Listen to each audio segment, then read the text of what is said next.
हम पूनम कर्ण अपन मिथिला अपन मैथिली चैनल में सबके प्रणाम करै छी। आइ हम एकटा मूड़न के गीत गा बजा रहल छी, केहन लागत से कहब। नैहर बा हम नहीं जेबै पिया, नैहर बा हम नहीं जेबै पिया। पहिल समाध लक हजमाए लेखिन, पहिल समाध लक हजमाए लेखिन। हजमा समाध यहाँ फेरू पिया, हजमा समाध यहाँ फेरू पिया। नैहर बा हम नहीं जेबै पिया, नैहर बा हम नहीं जेबै पिया। दोसर समाध लक भैया लेखिन, दोसर समाध लक भैया लेखिन।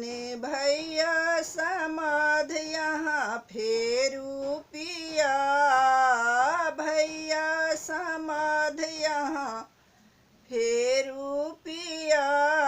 नैहर बा हम नहीं जेबै पिया, नैहर बा हम नहीं जेबै पिया।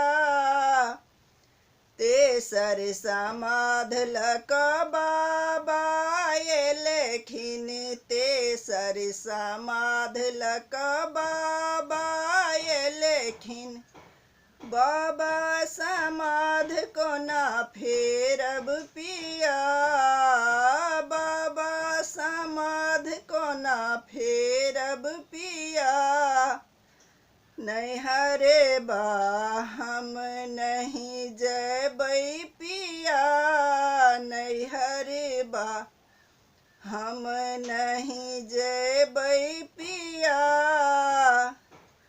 ठुनुकी धनी डोलिया में पैसल, ठुनुकी धनी डोलिया में पैसल। हमरा के कहिया मंगेबै पिया, हमरा के कहिया मंगेबै पिया। नैहर बा हम नहीं जेबै पिया, नैहर बा हम नहीं जेबै पिया। उतरैत फागुन जाइ छै धानी, उतरैत फागुन जाइ छै धानी।